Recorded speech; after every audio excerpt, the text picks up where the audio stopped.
Welcome to Frequency. I'm Jenni Field. And I'm Chuck Ghost. Frequency is your go-to for real talk about comms, culture, and employee experience, beyond the buzzwords and straight to what matters. And what matters this week is that Chuck has been at IABC's World Conference, and I want to hear all about it. I feel like, Jenni, I've been everywhere in the last week, and yet nowhere all at the same time. One of those spots was IABC World Conference in Vancouver. Arrived Sunday. I think I left Wednesday. It's a bit of a blur in there.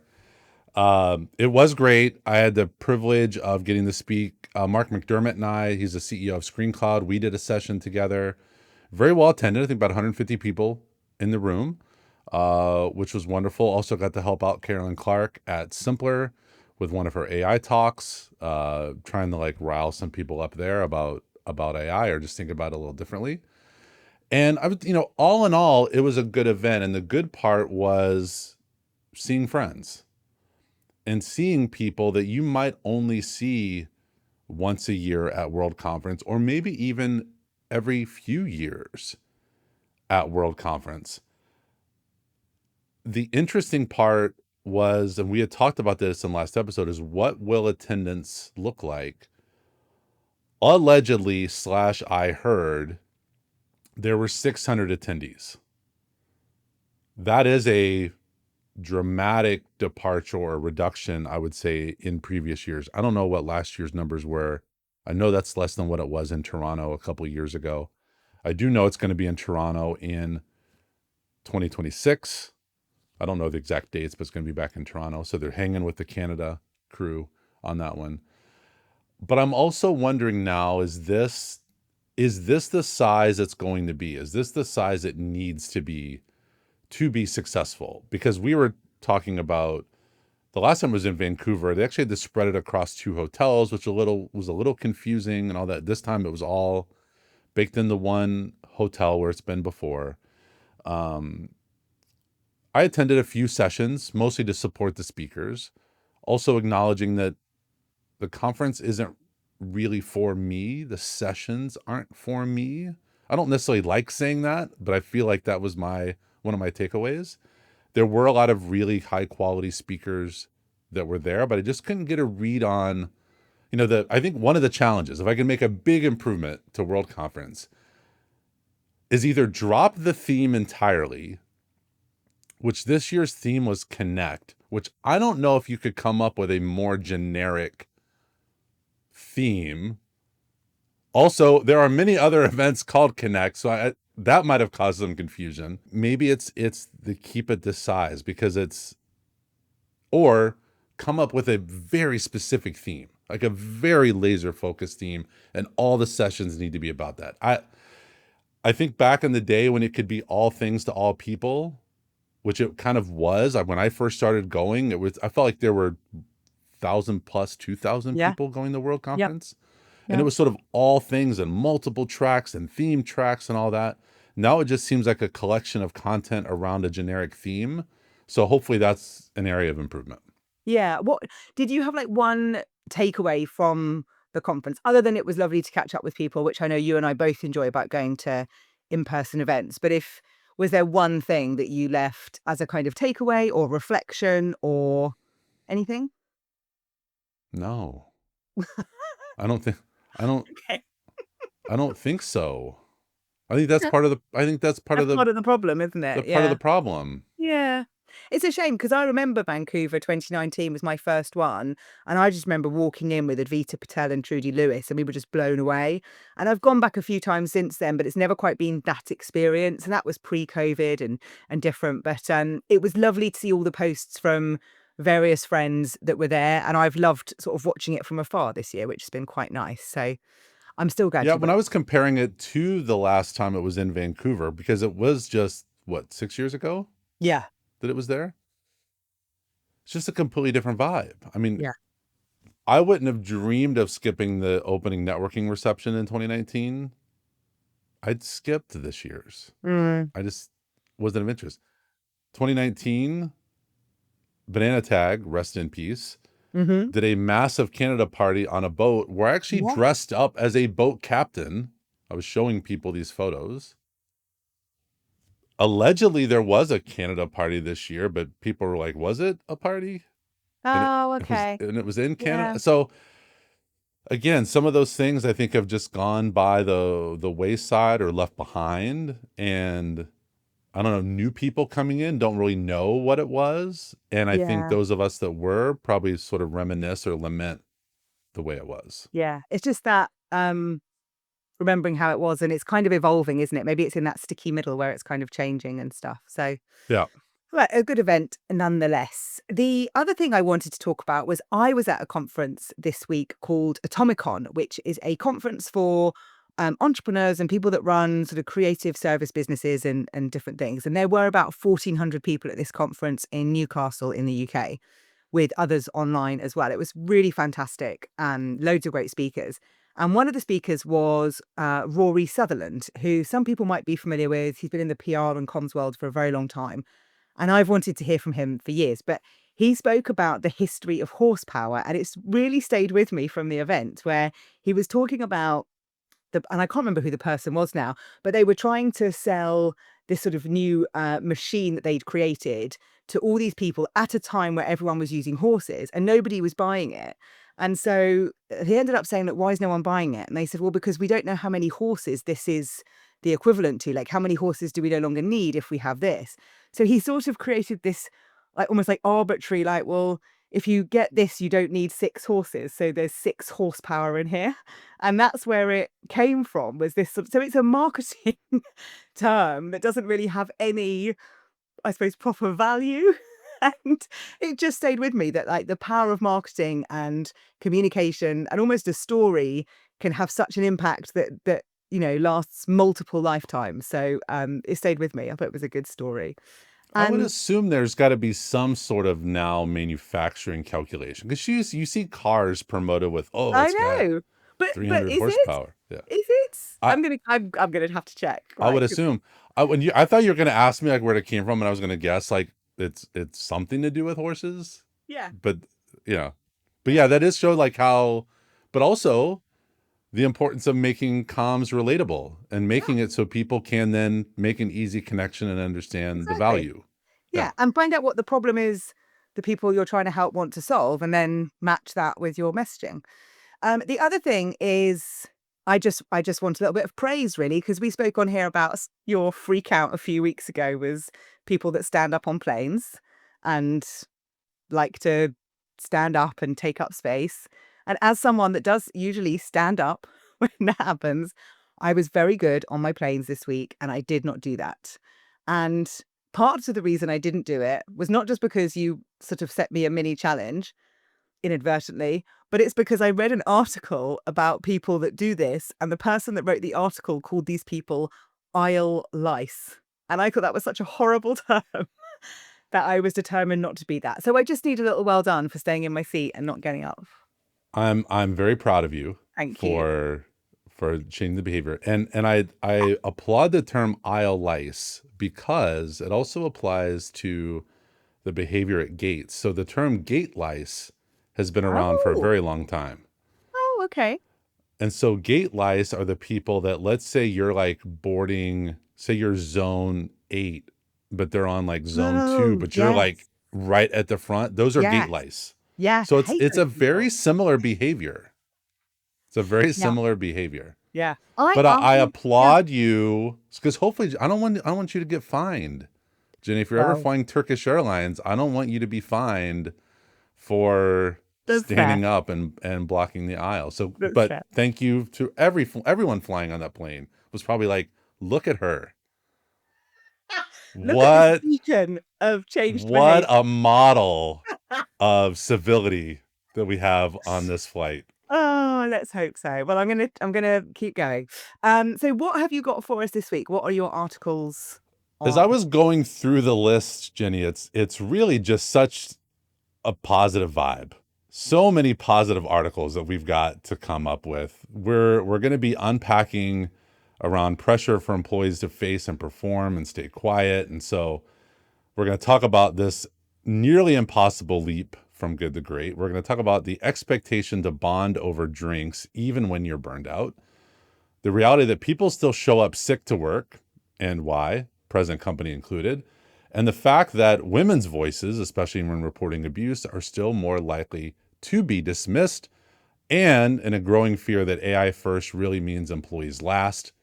And no wonder that trust at work is faltering. Wow. So we're going to Wow. kick things off with this TikTok that I saw from Jim Collins, the author of Good to Great. And I'm curious before we get into the article, have you read that book, Jenni? No, but I'm listening to one of his books already that's a more recent one, but I haven't read Good to Great. I feel like I should So do. I haven't either. And I feel like it's one of those books that everybody else has read. Yeah. And so there's probably been times where people are like, "Oh, you've read the book." And I'm like, "Yeah, yeah, sure." Like I probably have gone along with it, but I'm just confessing here. I have not read it, No. even though I've heard it talked about forever. It's kind of like Avatar for me. Like everybody's seen that movie, but I haven't. I just don't really Okay. care to. But Fair. anyway, so all centers on this, like good is the enemy of great. It's that kind of quote that leaders love to drop right before they praise mediocrity or push AI mandates or host awkward happy hours that we're going to talk about a little bit later. But this TikTok and his iconic quote kicks off this leadership. It was at the Entre Leadership Summit where he emphasized that most companies settle for good enough, but once they do, greatness is nearly impossible to reclaim. And this is probably the whole point of the book, but now I feel like I'm getting a good summary of it. And this cost of mediocrity is that less than 1% ever become great. And the one quote that he has in the thing was like, you have to build greatness in from the ground up. Like it can almost be too late if you work to bring in Mhm. greatness. So I was thinking about this from a comm standpoint because most communicators, they're not in a position to actually change company strategy or impact those things. But this whole good to great, because I think you and I have seen both examples Mhm. of good communication, which is fine, but also what great communication can do. So in this good to great, my question to you, Jenni, is this helpful for people to think about it in that way? Or is it a way to just quietly shame people into chasing something that they may never actually be able to get? Mm. So it was interesting when you highlighted this because, as I said, I'm listening to a Jim Collins book at the moment, which is called Beyond Entrepreneurship, and it's a 2.0 version. So it's a sort of second edition.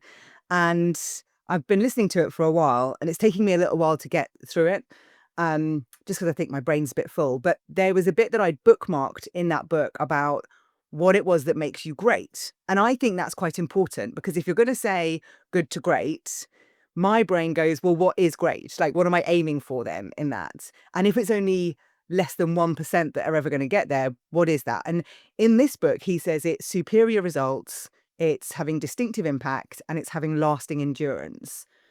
And I do think that all companies should strive for that. I don't think that's unreasonable if you're a purpose led or purposeful organization, because you would have the impact, the endurance would be there because of that, and your results would be part of that. So for me, it sort of links back to having a really strong purpose about why you're doing what you're doing and having values, behaviors, a culture, employee experience, communication, everything hooks back to that. And I think that that's actually where we get it wrong. I think we don't do that up front. We don't hold on to that because maybe we're worried about upsetting people or people might leave or whatever it might be, but we struggle to stay true to those values and things that we are, that sort of are our foundation, I suppose.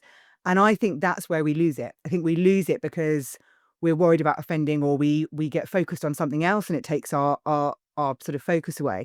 I was with a client this week running an event with them, and I can't talk too much about it for confidentiality, but what was fascinating to me, being in that privileged position as a consultant, to be in the audience as part of that event, I hadn't seen the content before, so we were just helping with some other bits. But the focus on things like sustainability to get to the conference and the impact and the pride everyone had around that was outstanding in terms of the stories they were telling about how they'd managed to get here was just amazing. And I thought, this is such an organization that is having an impact and will have endurance for the nature of what it's doing, and it's delivering great results. And I suppose it's just finding those things, like, what does great mean to you, and how are you really embodying that through the everyday? So I don't think it's shaming people and chasing impossible standards. I think really, I mean, you're asking the wrong person, because I have really high expectations. This should be the baseline, right?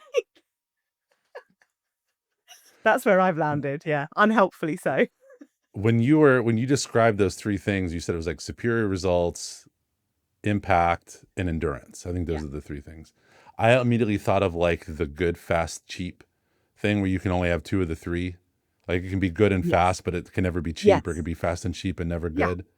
And so I wonder, like, but it sounds like this organization's cracked it. And I love that sustainability example, because clearly that's of their mindset. And they almost came prepared, like they were prepared to tell that story as part of being at this event. And that was almost an expectation Yeah. of attending this event, is some sort of superior effort around sustainability. Yeah. Yeah. Someone got on the stage at the end of the conference who had been asked to kind of calculate the impact on the environment by everyone's different travel stuff. So he'd spent time gathering that insight, and then at the end was able to share the environmental impact of how people had done things. And the CEO said at the beginning, I cycled to the train station, I got the train, I then walked from here. Like, it was really, really powerful as an external person, especially if you think about what your values might be or what might be important to you. And I was really impressed. Really impressed. What I do like about that is it provides a structure potentially to small talk, which I don't dislike small talk. I just mostly hate how people do small talk, Hmm. especially when you travel to an event where Yeah. everybody's like, "How was your flight?" I want to be like, "Horrible, horribly uncomfortable." Like, was it yours? Like, but everybody's like, "Oh, it was good, it was fine." Like, it's just that weird Yeah. dance that we all do. But I like that there was like some sort of purpose Yeah. to the conversation. That's cool. Yeah. I think my sort of closing point on the good to great piece is, if you want to be great, then you have to put the effort in. I think that was probably something I took away from the Atomicon conference, was that very famous quote about, don't be disappointed at the results that you got when you didn't put the effort in. That's the rubbish version Mm. of that. But it's that same thing. Like, if you want to be great, then you have to do that work from the ground up. Like, if you want to be good, then that's cool. Like, no one's going to make you be great, but be comfortable where you are and why you're there, and kind of own that. I think that's important. I think at some point we could put out like a little mini episode of rubbish versions of Jenny's quotes. Jenny's slightly paraphrased but slightly got wrong versions of quotes. There's a whole book there.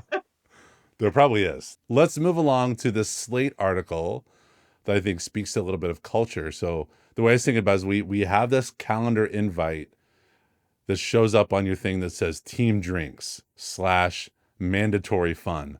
And so the Slate article asks a question around, do you actually want to get drinks with coworkers anymore? Or more importantly, did you actually ever want to do the company happy hour thing? So post pandemic, the old social rituals of the office, like the after hours happy hour, feel increasingly out of sync. For some, they were never fun to Hmm. begin with in the first place. For others, there is this blurry line between work and socializing that now feels less like culture building, perhaps a little bit more like an emotional labor of managing relationships. And so the article explored how these moments at times can feel performative, maybe even uneven, and even at times exclusive, especially for women, caregivers, and those who just don't vibe with extrovert, hanging out Hmm. with people.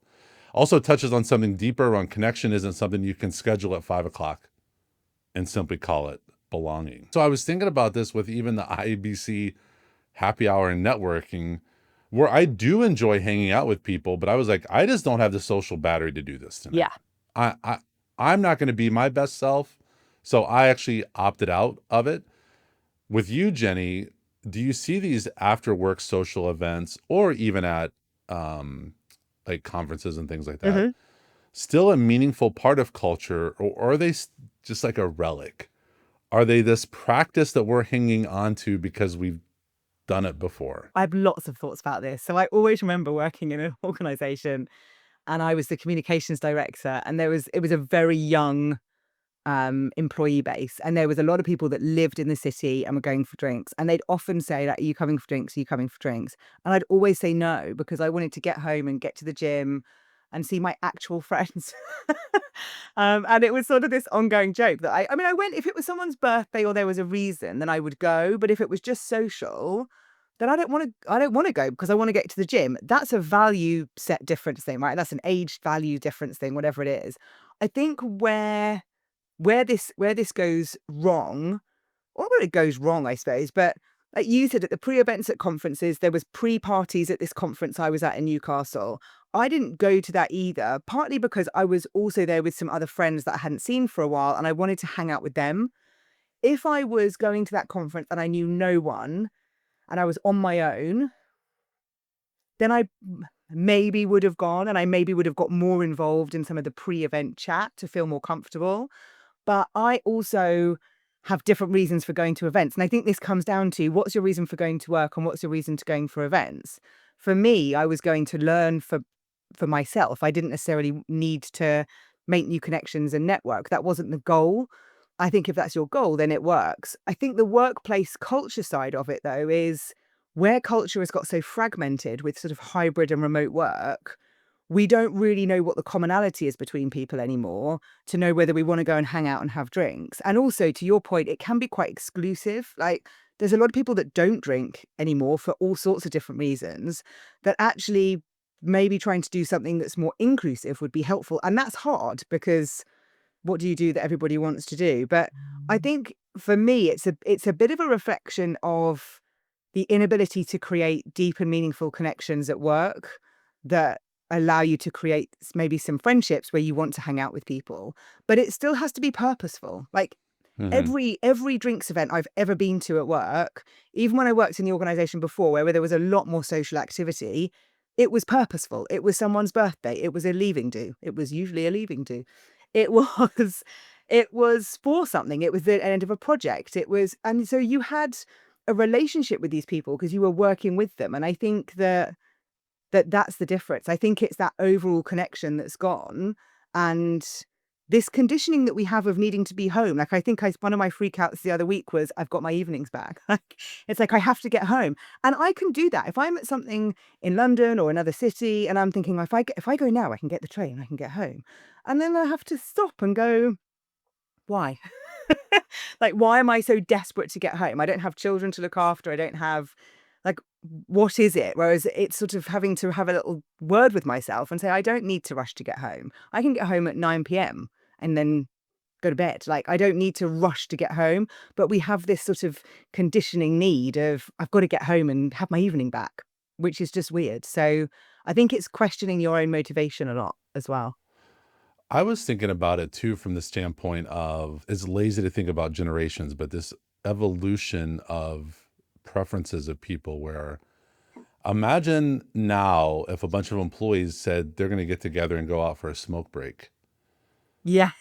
People would be like, what? Now, 20, 30, 40 years ago, totally common occurrence, Yeah. right? That no one would have batted an eye. They'd have been like, you know Yeah. what? I'll join you. And I wonder if the happy hour with drinks, because what this article also went into was that younger generations aren't drinking or No. drinking nearly as much for a variety of reasons out there. It's just not as appealing. And also, I mean, you and I have seen, we've been around the block a bit. Like sometimes alcohol does not bring out the best in people, sometimes too. And so I think your point, it's what's the purpose? Is it Yeah. just out of sheer like because this is what we do? Yeah. Then that's not enjoyable. If it's like you said, a celebration, there's a Yeah. moment that's happening, and also let people be a part of that moment, and then let them get out Yeah. if they don't want to stick around longer. So it wasn't surprising, but I think it's that ritualistic nature of it that it like why would you not have an opening reception? Why would you not have Yeah. a happy hour versus it being so I did a happy hour at IABC World Conference for Ecology members for us to get together as a community at World Conference, and it lasted about an hour so that people could go on and do other things. But it was just Perfect. it was a perfect to get, it was a pretty nice for us to get together to connect, because these are members that we don't see all the time. I now feel more strongly that the purpose and the intent really does matter for that. We're now going to move along to a Harvard Business Review research confirms that many of us have seen firsthand that sick days are now symbolic, maybe just as symbolic as a happy hour. We'll find out. According to the study, nearly 2/3 of employees have worked while ill in the past 6 months, not because they wanted to, but because they felt like they had to. The data shows a striking mismatch. While many leaders say they support time off for rest and recovery, their behaviors often send the opposite message, rewarding hustle, praising dedication, or simply staying silent when someone powers through a fever or an illness. It's not just an health issue, it's also a trust issue. One researcher said it plainly: people don't believe their absence will be supported. And when employees feel replaceable or judged for taking care of themselves, presenteeism becomes the norm. Jenni, in past episodes, you and I have talked about we were sick while we were recording this because we kind of felt like we had to record and power through. But my question for you is, I want to focus on the leaders Okay. on this. Is there a signal that they're sending, and maybe it's completely unintentional, but this expectation that people feel that they have to keep working, that they actually can't take time off just because they're not feeling well or poorly, as you would say? So I love how you're using poorly now, and I just think it's an international phrase. As I'm learning as we do this, that it's not. So I think this is really interesting for lots of different reasons and from a leadership perspective, because this is making me reflect on my own team and when they have worked, when they've not been very well. And I'm very clear on, I don't need you to do anything, just down tools and go.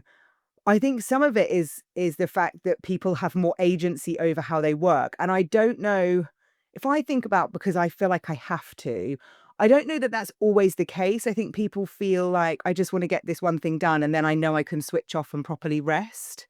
And so I want to dive into this because they felt they had to a bit more. But I think if leaders are, and I've heard horror stories, right, of leaders saying, you can't be sick, I need you to do this, and messaging people saying that. So in terms of your question of what are the signal that leaders are sending that's keeping people going, right? If you're doing stuff like that, like the explicit, I need you to do this, I don't care that you're sick, like don't do that, first of all. But if you might, there might be something that is business critical, and that person being sick has an impact. But that's a lesson in kind of risk management for your function, essentially. There should always be the ability for somebody to just down tools and go, and for that to be picked up by other people or that. And I think maybe there's oh, I just need you to do this, or where's this file, or where's that, or where's this, that people think I can't be bothered to hand this over or just get someone else to do it because it's just easier if I just finish it. And I wonder if that's going on. But I think it's also normalizing being ill. You know, so many people said to me when I was ill with tonsillitis, "Oh, what do you think? Like, what do you think caused it? Are you quite stressed? Are you doing quite a lot?" And I was like, "I'm just ill." Like, I don't think we need to have some big reason why. You know, I'm just ill. Like, I get tonsillitis probably once a year, and it gets me. Like, but I know what to do to recover from that, and what to prioritize and what not to prioritize, and I can manage that. But I think we have to sort of normalize it. And that's partly why I shared it on LinkedIn when I wasn't very well, because I thought people need to see that everybody does get sick sometimes. And I think as a leader, if you're powering through and you're working through and you're not taking any time off, then you're signaling that behavior. What you bring to the room, you allow in the room, right? So if you're doing that, then that's going to be the biggest thing. So if you're sick as a leader, then, you know, say I'm going to have to take the afternoon off. I really don't feel very well and I'll be back tomorrow. Not like, and if you need me, I'm on WhatsApp, or if like, no, like I'm just not here. Yeah. And the majority of places, like nothing, what's really going to happen? And I think that's the thing to talk about. And so I'd think about your own behavior when you're sick and how you manage that. there's a phrase that you used a couple times that you said what, down tools? What is that? Yeah. Down tools?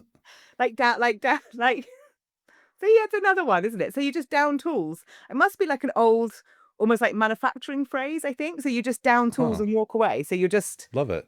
No, I leaving the love it. I just tools want on to the make sure table. that I was I just want Yeah. to make sure that I was hearing it correctly. Yeah. Back in December, I think probably took my first sick day that I've taken in, I don't know, 15 years. And even then, basically, I had to have gallbladder surgery. I didn't know this at the time. Mm. I was feeling so ill, sitting on the couch with our dog and trying to power through watching a town hall. And I had this realization of like, WTF, like, what am I Yeah. doing? Yeah. What is this? Yeah. What is this? Like, oh, I can even 50% showing up 50% is better than zero. It really bothered me that but it been, thankfully I was like, this is dumb. This is really dumb. Yeah. I don't need to sit here and try to lay on the couch and listen to a town hall. Like, what? But there's this, we set these weird expectations for ourselves. So I do think there's an element of poor leadership everywhere Yeah. around this. I also think there's this weird where we're not leading ourselves. Like, we're not being good leaders to Yes. ourselves. And we aren't taking care of ourselves when we need to be the ones to take care of it, because especially in this world of remote and hybrid and all of that, no one's going to know. And I think maybe that's an element of it as well, Mm. where if you saw someone like carrying themselves into the office and you like, go home. Yeah. Well, now home is work. Yeah. So maybe you go home, but like, you're keeping an eye on Slack or you're Yeah. working on that spreadsheet. Like it's not good. No. And I wrote about this on LinkedIn ages ago because I got so frustrated at friends actually who were like, oh, I've got to have surgery. So I'm going to have the surgery and then I've got like a week off. And the surgeon's only like 6 weeks recovery. So I'm going to take a week off work and then I'm just going to work from bed. I was like, that's not the answer. Like, it's 6 weeks off. And if you had to go to an office, you wouldn't be doing that. But we have this weird thing about work and where that is and being ill. I had a client where someone didn't come to a workshop event, but they were like, I can't come in today because, I'm not very well, but I'm going to just work at home. Well, your work today is in the office. So either you're not coming to work or working, or you are. Like, there's no kind of this sort of weird middle ground that's been allowed Mhm. to be created that either impacts the organization's success because that person isn't present in the room, or it impacts the individual's health because they're rushing to get back. Because I can work from my bed and I can do that.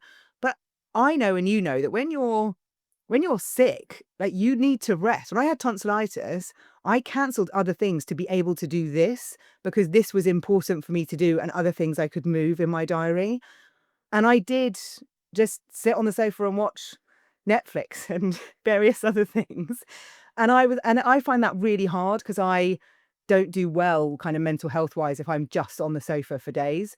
But I had to rest. And I was so tired that even if I could have, I checked the odd email on my phone, but I would just be kind of going in and out of sleep because your body has to recover. So yeah, that's my little rant about just take the time off and rest. You need it. Yeah. So when I mentioned about that I ended up having gallbladder surgery, and I appreciated the surgeon asking me, she's like, oh, do you work from home? And I was like, yeah. She's like, oh, so like you could actually sit in bed on your laptop and get work done. And I remember thinking like, well, yeah, of course. Yeah, I could do that. She's like, no, you're not. She's like, that's work. You actually need to rest. You need Yes. to do Yes. nothing. And it was a little bit hard at first, but then I got really good at it. I got really good. But to your point, then because I shared that publicly, a former coworker of mine just last week texted me saying, hey, I think need to have mine out. If I had it on Friday, do you think I'd be No. good to go back to No. work by Wednesday. And I was like, no, it's at least, it is core surgery. It Yeah. is at least a week. None of us are spring chickens anymore. Like, this Yeah. is legit recovery. At Yeah. least I actually took 2 weeks, and I'm Wow. thrilled that I Wow. did it. So I'm gonna stop blaming leaders on this one. I'm actually gonna put the blame on us Yeah. for this one. We have to do it. We do. Next, continuing on the positive vibes of this episode, we have yet another study from Harvard Business Review, which revealed a disturbing but sadly unsurprising pattern that when women report abuse or misconduct at work, they are significantly less likely to be believed than men. And it's not just managers, coworkers, peers, and yes, even HR are more inclined to dismiss women's complaints or question their credibility. I feel like I'm reading this, Jenni. I can feel your body clenching up. The study points to something deeper than broken policies as a reflection of broken perception. In many cases, people assume men are more, quote, rational or credible, while women are painted as overly emotional or misinterpreting intent. And if that wasn't bad enough, here's another damning part. This credibility gap is often invisible to leadership. It is a cultural blind spot, one the article calls a system level failure. Past episodes, Jenni, we have talked about psychological safety, but this kind of bias still exists. So what does that tell you about what's being prioritized, what's being ignored, or what are you about to unleash on all of us right now? When I read this article, I was actually surprised. And I was surprised that this is still an issue. Like, that sort of blows my mind. And I've worked with some really good HR teams and different people, and I don't think I've ever really seen that. But I can't fathom that in a modern organization and society, that if you were to go to your HR team or your manager as a woman and say, this is what's happened, whatever that might be, right? This is just misconduct and abuse. That could be anything. It could be that someone's done something fraudulently or something. You know what I mean? It could be anything in there, and that's going to be ignored, is just beyond frustrating. And I feel like there's so much further to go on this piece around women's rights, and so much more to move it forward. I think that, and I don't know how you fix that other than not doing it. Like when someone comes to you as a human being, whoever they are, and says this has happened, it's our duty to go and investigate what that is. It just doesn't matter where that's come from. But I think the bias is so strong in us as individuals that if I came along and said, oh, I think this person has done something a bit dodgy on their expenses because of this that happened. And someone will go, oh, no, I know Fred, like, he's fine. Like, he wouldn't do that. Well, you might do, but I've seen this and that deserves to be investigated. I think that dismissiveness of it is the worrying thing. And I don't know how you fix that other than changing how we talk about things so that it is much more about the situation that's happened and not the person that's reported it. But the fact that there's this blind spot as well, and this kind of, I mean, there's just a lot in here, isn't there? That's just very depressing, quite honestly.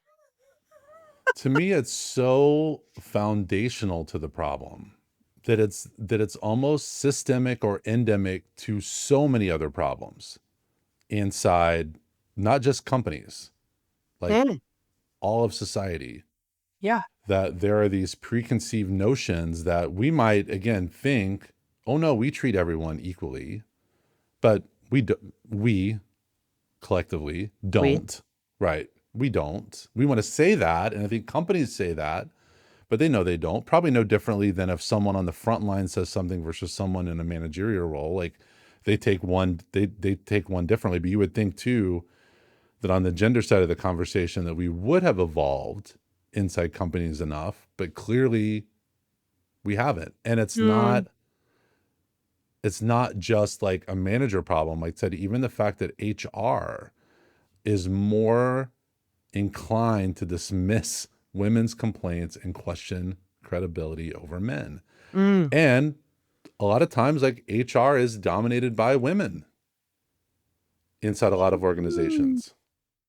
Do you think it comes from a place of thinking that women are kind of that sort of it's that credibility piece I'm just thinking about, and whether or not there's this sort of preconceived belief that women are trying to sort of manipulate a situation or or trying to get I didn't something. say that word. I'm not. No, but No. this is I'm going off on a really weird tangent now, okay, but stay with me, which takes me back to the witch trials and what This women is part of were that foundational stuff that I'm right. talking So if about. and there was a documentary in the UK a little while ago that looked at this history of the witch trials. It was over a 3-part series, and it was fascinating about what happened back then and then what's happened even in modern law now and how it goes back to some of that stuff. That there's this sort of real belief going way, way, way back that we're saying and doing things because we're a bit witchy and we're trying to get our own way and we're manipulating, right? Which doesn't it's just ridiculous. But that plays out in there is stuff in the Roe versus Wade case that links to stuff from the witch trials. Like it's baffling to me. That's where it feels like, to your point of that foundational, like it goes back. It's that credibility thing for me, which is why would we question someone's credibility based on their gender alone? And does it go back that far? And then we've got even, we can't fix this in this podcast, but that's where that's what I'm wondering. Because it's why? There's no reason why a woman saying it or a man saying it should have any difference in terms of that being true or not true. Right. Yeah. I think bringing up, and when I say foundational, I don't mean that in a positive way. I mean it more like Yeah. that's like the basis for this conversation. And it's funny, not funny in a laughing way, that you brought up the witch trials, because I heard those compared to the current immigration crisis in the US, in the sense that where a certain part of the population Hmm. is unfairly demonizing another part of the population that can't really defend itself, Hmm. and it just keeps piling on and making these weird accusations and framing them in certain ways, and these people are basically helpless, no Yeah. different than it was in the witch trials, which Yeah. I forget what it was, but there was a podcast that I listened to years ago that was a many episode deep dive into the Salem witch trials, and it was both fascinating and equally sad Yeah. listening to the depth and despair of what went on Yeah. then. Yeah. Well, you're being asked to prove a negative, aren't you? Like, no, I'm not that thing, or I'm not that. And how do you Right. prove a negative? Like Right. that's it's just yeah, horrendous. But to show that we are sourcing content from all walks of life, the next one was actually an Instagram post that I saw from Washington Post, one of their sliders, that was about AI and mandating employees using it. And frankly, just not everybody's on board with it. So Okay. in this recent Washington Post, we get a glimpse of what AI adoption looks like inside some of the world's biggest companies. And it's not exactly a slow rollout. So at Duolingo, their message was simple: start using AI or risk falling behind. At Meta, performance reviews are now being filtered through an AI tool. Oh. And at Shopify, employees are expected to use ChatGPT for everything from hiring to risk assessments. The goal here, claim, is all around speed, scale, and efficiency, but the cost, according to employees, is impacting trust, creativity, and autonomy. One CEO in the piece didn't hold back, and they said AI first equals employees last. This is poor leadership.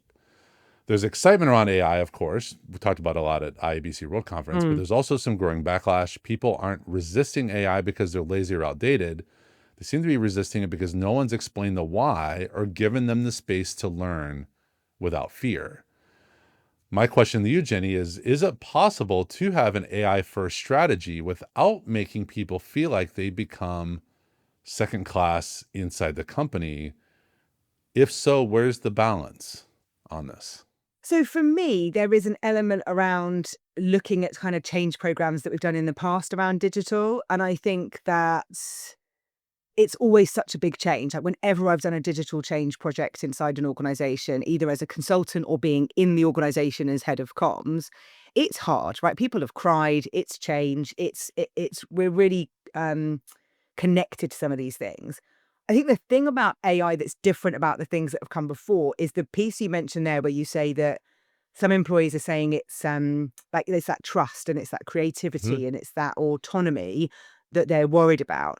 And those things strike to a lot of the core of what it is of being human. So if we know what people are worried about, to come back to my horsepower example, if you know what it is that people are worried about, then you have to deal with those things up front. So if people are saying, I'm worried about the trust and the creativity and the autonomy, then you have to do a campaign that is addressing those things in detail before you're even going to start launching how we're going to use AI and what it's going to do. You have to get rid of the objections essentially before you do that and take people through through that space, because you have to give people that space to learn without fear, which is what they're saying they're not being given the time to do.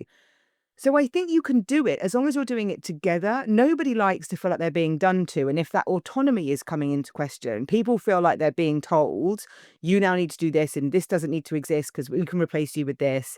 And sometimes we might make flippant remarks that aren't helpful and we might think they're funny. Like, oh, we won't need that role next year because we've got AI, right? That's not funny. That's someone's role, livelihood, career. We've got to be a bit mindful of that as someone that's guilty of a flippant remark for comedic value. So we have to we have to reflect on that in terms of the spaces that we're in. But I think you can do this together. But I think we have to give it time in a world where something is moving at pace. So if you're looking at this and thinking, we've got to get AI in this organization, where do we start? You figure out the objections. You can ask people, what are you worried about? What are you scared of? Do all of that. Then do a campaign to address that using different techniques that we use in communications to do that. And you give yourself the time to do it, but you have to give it time. And if you are only starting now, then that's the risk, because you've sort of missed the ability to do that bit because everyone's now talking about it. So you've really got to roll your sleeves up and get cracking so that you can take people through that change program. I mentioned at World Conference, I got to attend this lunch and learn that Caroline Clark from Simpler led, and she asked if I would join at the end and share some thoughts. And I wanted to jump into the cliche of, the AI is coming for my job statement that Mm. you hear a lot of people talk about. And so I asked people, like, who actually does feel like AI is coming for their job? And I expected half the hands to go up. Maybe let's say there were 100 people in the room. Only 2 hands went up in the room, which I thought, okay, I actually think more people probably think that. I actually don't believe that AI is coming for the role of communicators. My advice to them was that I do feel like AI is coming for their next role, Hmm. though. And so learn like it's coming for your role now. Like, learn like you have to know it now, because it's Hmm. going to impact your next opportunity, either at the company you're at now from a growth standpoint, Yeah. or leaving and going somewhere else. So to me, the onus is on both sides, but I do think these, big, radical, pushy type statements that companies are making aren't helping. And I think your advice around that, what kind of space are we creating for people to learn and understand? And again, AI extends beyond simply ChatGPT and Yeah. Gemini, and it's all these other Yeah. things that are out there that are being used. Copilot, like, AI is almost embedded. We did like one of our very early episodes, there's something like 98% of people have used AI and had no idea Yeah. they were using it.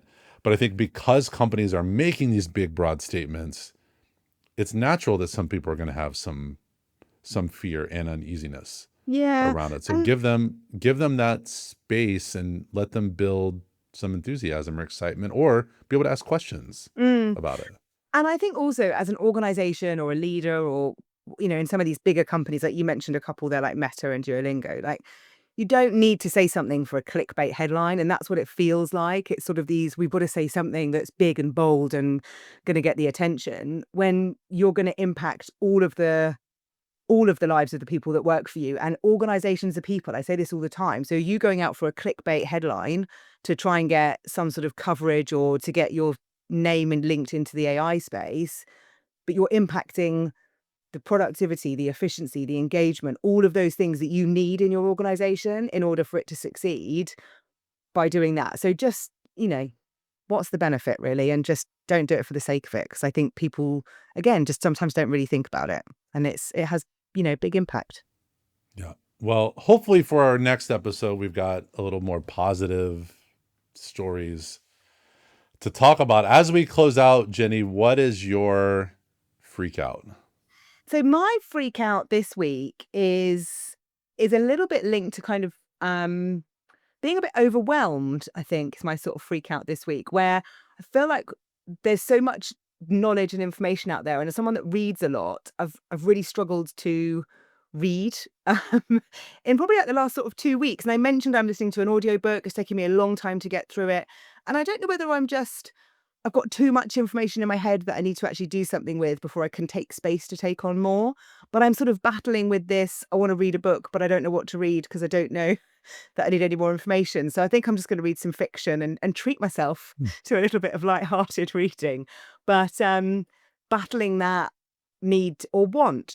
battling that want to learn and grow and expand that when it feels quite full at the moment. That's my little thing at the moment. Yeah, mine is, I mentioned at the very beginning, I was teasing about, I'm not sure I quite know where I am.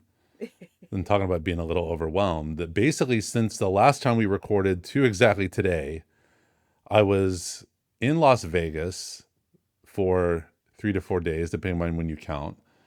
Then went to Vancouver for 3 to 4 days, depending on when you count. And then back to Las Vegas for a virtual event that I hosted with Lucy Hub, and then came home, got in at 3 a.m. before recording this. That being said, that's actually not my freak out because I did that to myself. Yes. I knew exactly what I was doing, and so I own all of that. That's not my freak out. My freak out, though, is while I was in Vegas, the first time we had the privilege of seeing Coldplay. Now, I appreciate Coldplay. I'm very careful how I use the word fan, because there are fans of Coldplay, my wife being one of them. So I appreciate Coldplay. Nice. Yeah. Had the privilege of seeing them at Allegiant on their tour. I'd only heard amazing things about Coldplay and their live shows. We don't go to many concerts, so the ones we go to, they are very targeted and meaningful. It was unbelievable, Jenni. Wow. Like from an attendee experience. I mean, I don't think my wife would care that I'm sharing this. Like, she cried during some of it. Wow. Mostly when they showed the Queen of Canada, Celine Dion. Oh, well, yes. She was at the show. Yes. And so the music was great. The way they involved the crowd, like the bracelets, all the interactions, like truly, truly, truly a remarkable experience. But what I was most impressed by was not the music and all of that. It was actually Chris Martin's crowd work. And when you think of a relatively small stage inside a giant football stadium with, I think there were 70,000 people. I don't know what the exact number, 60, 70,000 people in there. You felt like he was talking to you. Wow. Or to that person, or to that person. And there were times that he did do that. And it was really remarkable because I didn't anticipate that. I wasn't expecting that at a concert, that level of intimacy. When you've got the lead singer individually interacting with different people, but also making it feel like that he's interacting with everyone. It was really cool to see and be a part of. So if you're, whether you're a Coldplay fan or not, if you have a chance to go see their show and you just want to be a part of a really unique experience, go do it. One other thing that I appreciate is that part of their show, there's this one part where they do this big fireworks. If anybody that watches Instagram or TikTok and you see these highlights, this big fireworks thing goes off. Well, Allegiant in Las Vegas is domed. And they actually made a little joke about how they've spent weeks trying to figure out how to replicate. You can't replicate fireworks inside a dome stadium. So they actually had the crowd participate in something. So I thought rather than they could have just blown past it, not even acknowledge it. But I like, again, that became then a personal moment that they're like, no, this matters. So we're going to do something for this crowd. Really great experience. It's great to be out there with friends. Highly recommend seeing Coldplay if you ever get the chance. That was my freak out. Have you ever seen them, Jenni? No, I haven't. I've seen quite a few bands over the years because I can appreciate them. My husband's a fan. So I've seen like Muse, who are incredible, Yep. and a bit like their stage performance is amazing. And I've seen Pink quite a few times. I'm into a few festivals. But yeah, Coldplay have never made the list over here. Okay. But they might Well, now. they're no Duran Duran. So if you're setting Duran Duran as the bar, they're Fair. they're no Duran Duran, but I think they could get there. Okay. I do think they could. I think they could get there. And with that, we want to thank all of you for joining us this week. All the articles and content that have inspired this conversation will be in the show notes. So do not forget to rate and review after you've listened. Subscribe so you don't miss another episode, and please pass this along to someone you think would enjoy listening or watching, because you can now find Frequency on YouTube. Thank you to Poet Ali for contributing the music to the show. We will be back next week with more news, insights, and opinions about everything comms and leadership in workplaces today. Keep tuning in and turning up.